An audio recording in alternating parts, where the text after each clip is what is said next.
Good morning students. आज के class में हम लोग पीएनपी ट्रांजिस्टर्स के बारे में पढ़ेंगे। ये पीएनपी ट्रांजिस्टर किस प्रकार से कार्य करता है। जैसा कि हम लोग पिछले क्लास में पढ़े थे कि एनपीएन ट्रांजिस्टर में इमीटर और बेस के बीच फॉरवर्ड बायसिंग सप्लाई और बेस और कलेक्टर के बीच रिवर्स बायसिंग सप्लाई जोड़ा जाता है। ठीक उसी प्रकार पीएनपी ट्रांजिस्टर में भी इमीटर और बेस के बीच फॉरवर्ड बायसिंग सप्लाई तथा बेस और कलेक्टर के बीच रिवर्स बायसिंग सप्लाई जोड़ा जाता है। अंतर केवल यह होता है कि एनपीएन ट्रांजिस्टर में इलेक्ट्रॉन्स के कारण धारा प्रवाहित होता है, जबकि पीएनपी ट्रांजिस्टर में होल की अधिकता के कारण धारा प्रवाहित होता है। एनपीएन ट्रांजिस्टर और पीएनपी ट्रांजिस्टर का काम एक ही है लगभग। अब हम लोग देखते हैं कि पीएनपी ट्रांजिस्टर का प्रैक्टिकल बायसिंग किस प्रकार किया जाता है। तो जैसा कि हम लोग एनपीएन ट्रांजिस्टर में देखे थे, इमीटर और बेस के बीच वोल्टेज का अंतर 0.2 से 2 वोल्ट होता है तथा बेस और कलेक्टर के बीच जो वोल्टेज का अंतर होता है वह इमीटर और बेस के बीच के अंतर का कम से कम 3 गुना होता है। ठीक उसी प्रकार पीएनपी ट्रांजिस्टर में भी इमीटर और बेस के बीच वोल्टेज का अंतर 0.2 से 2 वोल्ट के बीच होता है तथा बेस और कलेक्टर के बीच वोल्टेज का अंतर इमीटर और बेस के अंतर का 3 गुना होता है। अंतर केवल यह होता है कि एनपीएन ट्रांजिस्टर में इमीटर पर सबसे कम वोल्टेज, बेस पर कुछ ज्यादा वोल्टेज और कलेक्टर पर सबसे ज्यादा वोल्टेज दिया जाता है, जबकि पीएनपी ट्रांजिस्टर में इमीटर पर सबसे ज्यादा, बेस पर कुछ कम और कलेक्टर पर सबसे कम। इसके लिए हम लोग देख रहे हैं कि नेक्स्ट जो वीडियो आपके साथ चल रहा है उस वीडियो में देख रहे हैं कि इमीटर पर अलग अलग वोल्टेज दिया हुआ है। उस स्थिति में बेस पर हम लोग कितना वोल्टेज रख रहे हैं और कलेक्टर पर कितना वोल्टेज रख रहे हैं। तो यह वोल्टेज का जो आपको प्रैक्टिकली चार्ट दिया जा रहा है, ये कोई जरूरी नहीं है कि वो होगा ही होगा।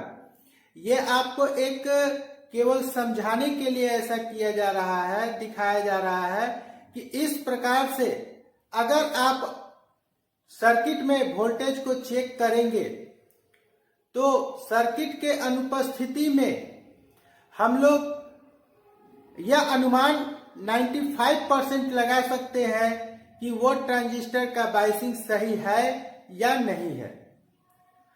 तो इस वीडियो को समझने के लिए हम लोग सबसे पहले देखते हैं वीडियो को, जो कि प्रैक्टिकल बायसिंग किस प्रकार से किया जाता है।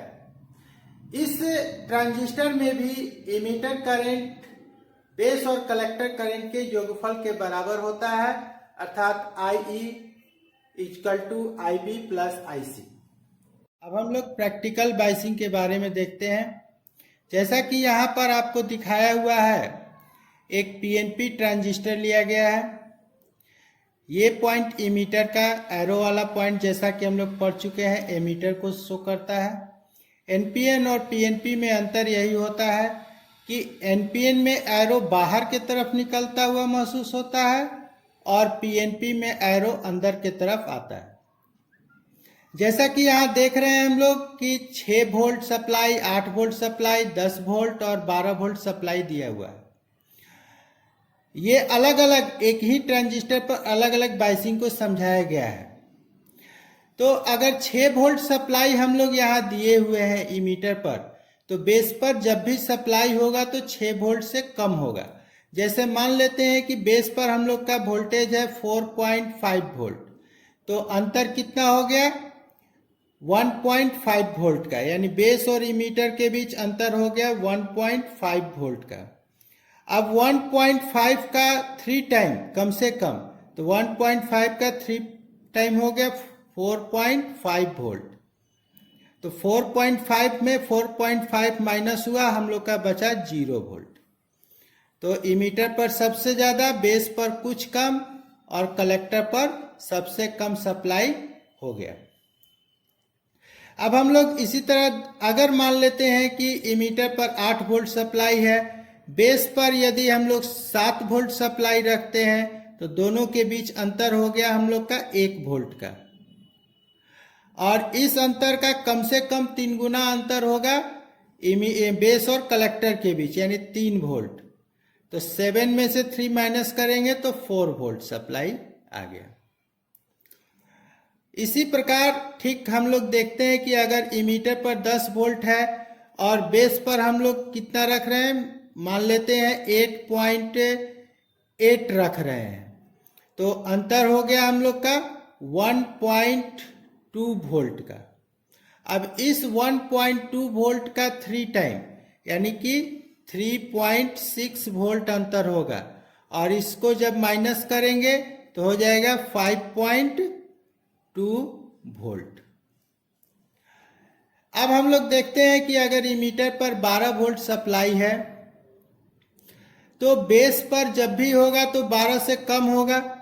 सपोज दैट हम लोग मान लेते हैं कि है 11.5 वोल्ट, 11.5 वोल्ट, तो इसके बीच अंतर कितना हो गया, 0.5 वोल्ट का। अब इस 0.5 का 3 टाइम, यानी कि यहां पर हम लोग का सप्लाई रहेगा कम से कम 1.3, ये ज्यादा भी हो सकता है। तो 11 में 1.5 को माइनस किए हम लोग तो बचा 10 वोल्ट। इस प्रकार हम लोग देखें कि इमीटर पर सबसे ज्यादा, बेस पर कुछ कम, कलेक्टर पर सबसे कम।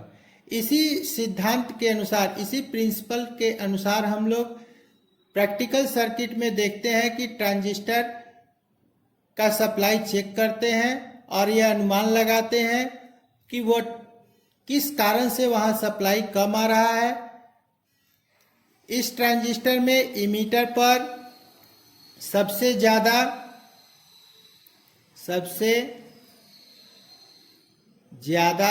सप्लाई होगा, बेस पर कुछ कम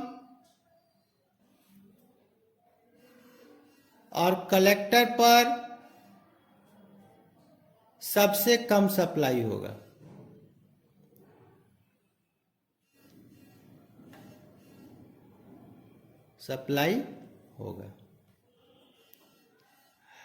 हम लोग शो कर सकते हैं इमीटर पर प्लस प्लस प्लस, बेस पर प्लस प्लस और कलेक्टर पर एक प्लस, अर्थात सबसे ज्यादा वोल्टेज, सबसे कुछ कम वोल्टेज और सबसे कम वोल्टेज। अगर ये वीडियो आपको अच्छा लगे तो चैनल्स को सब्सक्राइब करें, साथ ही साथ अपने दोस्तों रिश्तेदारों तक ये वीडियो शेयर करें, ताकि जो भी छात्र ITI कर रहे हैं या कर चुके हैं उनको आगे भविष्य में कोई परेशानी न हो। साथ ही साथ दीपावली की हार्दिक शुभकामना।